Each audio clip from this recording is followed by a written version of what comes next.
Hello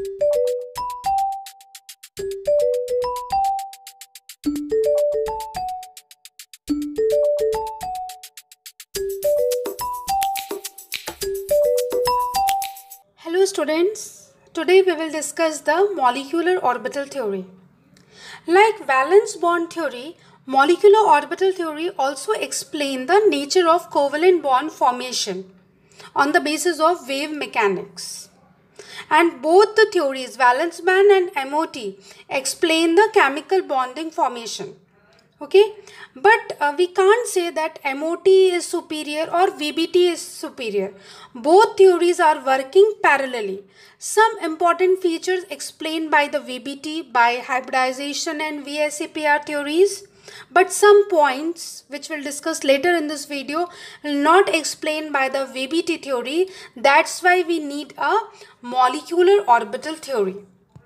So molecular orbital theory was firstly proposed by Hund and Mulliken in 1932, and it can be defined as when atomic orbital combined together to form a molecular orbital in which the identity of both atomic orbital are completely lost. जब दो atomic orbital, ये 1s आप क्या देख रहे हो, atomic orbital, जब ये दो एटॉमिक ऑर्बिटल कंबाइन करते हैं तो आपके दो मॉलिक्यूलर ऑर्बिटल्स बनेंगे, और ड्यूरिंग द कॉम्बिनेशन जो इंडिविजुअल आइडेंटिटी थी इन एटॉमिक ऑर्बिटल की वो पूरी तरह से लॉस्ट हो जाती है. That is the important feature in case of molecular orbital theory. अगर हम यहाँ पे वीबीटी की बात करें तो वीबीटी में क्या होता था कि after bond formation the atoms retain their identity. Okay, वहाँ पे एटम्स अपनी आइडेंटिटी रिटेन करता था, बट एमओटी में वो रिटेन नहीं करता. एमओटी के डेफिनेशन में भी हमने क्या देखा है, that the orbital the molecule after formation जो एटॉमिक ऑर्बिटल की आइडेंटिटी पूरी तरह से लॉस्ट हो जाती है. That is the important point और difference between the VBT and MOT. Okay, now we will see the why we need the molecular orbital theory. मतलब क्या ड्रॉबैक्स थे वैलेंस बॉन्ड थ्योरी की कि हमें मॉलिक्यूलर ऑर्बिटल थ्योरी की requirement पड़ी. So first one is the it explain the it does not explain the paramagnetic behaviour of oxygen molecule. मतलब जो वीबीटी था वो ऑक्सीजन के पैरामैग्नेटिक नेचर को एक्सप्लेन नहीं कर पाया. VBT also does not explain the satisfactory explanation for the coordination bond. Coordination compound के कलर एग्जिबिशन को भी वो एक्सप्लेन नहीं कर पाया. That's why we need a molecular orbital theory. Now हम characteristics of molecular orbital theory देखेंगे. The first important point is that, ये पॉइंट हमने ऑलरेडी डिस्कस कर लिया है, that during the formation the identity of both atomic orbital is lost. सो जब भी molecular orbital formed होगा, during the formation of molecular orbital हमें कितने एटॉमिक ऑर्बिटल की ज़रूरत है, दैट इज़ 2 एटॉमिक ऑर्बिटल. तो ये सपोज 2 एटॉमिक ऑर्बिटल, ये दोनों कंबाइन करके कितने मॉलिक्यूलर ऑर्बिटल्स बनेंगे, ये कंबाइन करके 2 मॉलिक्यूलर ऑर्बिटल्स बनेंगे. ठीक है, तो the minimum condition 2 atomic orbitals combine करके 2 मॉलिक्यूलर ऑर्बिटल्स फॉर्म्ड होंगे. ओके, और आफ्टर फॉर्मेशन जो इंडिविजुअल आइडेंटिटी है एटॉमिक ऑर्बिटल की वो पूरी तरह से लॉस्ट हो जाती है. नेक्स्ट इंपॉर्टेंट पॉइंट, जितने number of molecular atomic orbital combine करेंगे उतने ही number of molecular orbital formed करेंगे. Next point, the molecular orbitals are polycentric in nature. That is already explain in the definition. क्योंकि molecular orbital क्या एक atomic orbital से molecular orbital बनेगा? No, हमें हमेशा 2 एटॉमिक ऑर्बिटल चाहिए तब हमारा मॉलिक्यूलर ऑर्बिटल बनेगा. तो अगर हम एटॉमिक ऑर्बिटल की बात करें तो ये एक एटॉमिक ऑर्बिटल है. ठीक है, ये दोनों, तो एक एटॉमिक ऑर्बिटल में एक न्यूक्लियाई हुआ तो एटॉमिक ऑर्बिटल ए सेंट्रिक हुआ. लेकिन जब मॉलिक्यूलर ऑर्बिटल करते हैं तो ये दोनों के कॉम्बिनेशन से बनेगा. तो ये कॉम्बिनेशन 2 तरह के होंगे, आगे हम डिस्कस करेंगे. तो यहाँ पे आप क्या देख रहे हो, 2 न्यूक्लियाई देख रहे हैं. So always molecular orbitals are polycentric in nature. Okay तो जब भी मॉलिक्यूलर ऑर्बिटल, क्योंकि वो अकेला एटम से नहीं बनता, दो एटॉमिक ऑर्बिटल्स कॉम्बिनेशन के लिए रिक्वायर्ड होते हैं, that's why molecular orbitals are polycentric in nature. Now molecular orbital को फिलिंग करने के लिए क्या इंपॉर्टेंट फीचर्स चाहिए, क्या इंपॉर्टेंट प्रिंसिपल्स या लॉ फॉलो करेगा? The law is same which we already studied in class 11-12, that is aufbau principle, Pauli exclusion principle and हॉर्न्स rule of maximum multiplicity. According to that rule आपका electron fill होगा according to the increasing energy levels. जैसे हमने पढ़ा था जब हम atomic orbital की बात करते थे तो पहले 1s 2s 2p जो इलेक्ट्रॉनिक अफबाउ प्रिंसिपल था, अकॉर्डिंग टू इंक्रीजिंग ऑर्डर, इस फॉर्म में हमारा इलेक्ट्रॉन फिल होगा। मतलब सबसे पहले जिसकी एनर्जी कम है तो 1s में, फिर 2s में, फिर 2p, इसी ऑर्डर में वो इंक्रीज होता जाएगा। ओके और आपका अगर so in that case in Pauli exclusion and हॉर्न्स प्रिंसिपल जो मैक्सिमम इलेक्ट्रॉन एक ऑर्बिटल में कितने होते हैं? 2 इलेक्ट्रॉन्स होते हैं और वो दोनों अपोजिट प्रिंस के होते हैं।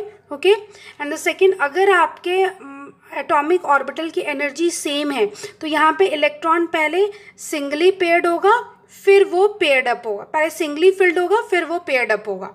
ओके अगेन अगर हमारा आपका ऑर्बिटल की एनर्जी डिफरेंट है, ओके डिफरेंट है तो पहले यहाँ पे 2 इलेक्ट्रॉन फिल्ड हो जाएगा फिर 3rd इलेक्ट्रॉन हमारा इसमें जाएगा अगर डिफरेंट एनर्जी का है।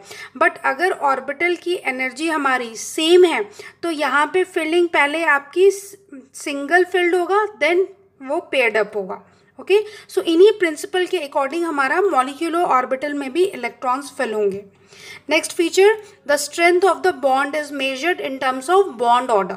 Okay, the bond order is the half of bonding electron minus anti-bonding electron. Molecular orbital theory also explain the paramagnetic or diamagnetic nature of the molecules. Paramagnetic diamagnetic nature मतलब आपका outer orbital में अगर हमारा orbital में electron paired up है तो that is called as diamagnetic, और अगर orbital में electron हमारा सिंगल पेयर्ड है then it is called as paramagnetic. Half filled है ओके पेयर्ड नहीं है then it is called paramagnetic, और अगर पेयर्ड है then it is called diamagnetic. Okay so these are the some important characteristics. One of the most important characteristic or the principle of molecular orbital formation is it follows the principle of LCAO, linear combination of atomic orbital.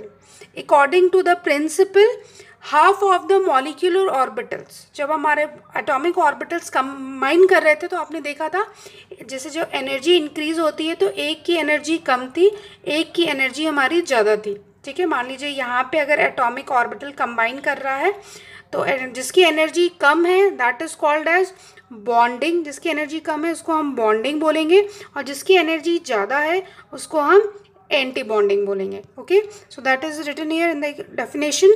Half of the molecular orbitals have lower energy than combining atomic orbitals such are called as bonding and they are designated as sigma और pi. Another half of the molecular orbitals of higher energy that is called anti-bonding, they are designated as sigma star 2 और pi star।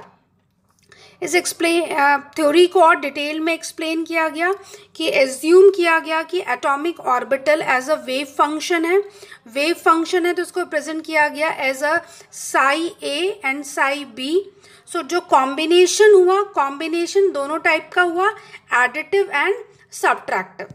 Okay so during the additive and subtractive combination okay क्या बताया गया यहाँ पे कि अगर हमारा additive कब होगा, जब जो ये वेव फंक्शन जो होंगे उनका फेज सेम होगा। फेज सेम का मतलब क्या हुआ, सपोज आपका वेव फंक्शन आपका रिप्रेजेंट है, हम अगर इस फॉर्म में करें तो आपको और इजीली एक्सप्लेन होगा।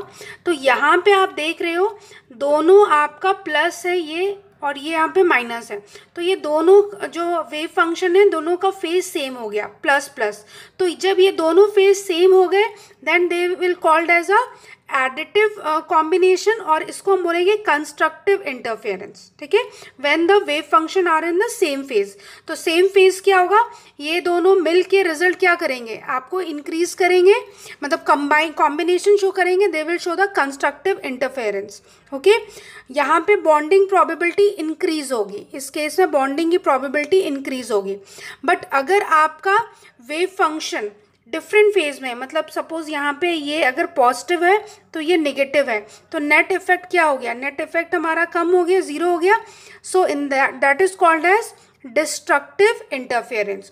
तो डिस्ट्रक्टिव इंटरफेरेंस से एंटी बॉन्डिंग फॉर्म होगा और कंस्ट्रक्टिव इंटरफेरेंस से बॉन्डिंग प्रोबेबिलिटी फॉर्म्ड होगी। तो सब्ट्रैक्टिव और एडिटिव, प्लस और माइनस का ये मतलब नहीं हुआ कोई चीज़ प्लस हो रही है कोई चीज़ माइनस हो रही है, that represent in terms of wave function. अगर हमारा दोनों वेव फंक्शन सेम फेज में है तो एडिटिव होगा, दैट इज कंस्ट्रक्टिव इंटरफेरेंस, और अपोजिट फेज में है then it is called destructive interference that gives the anti bonding molecular orbitals.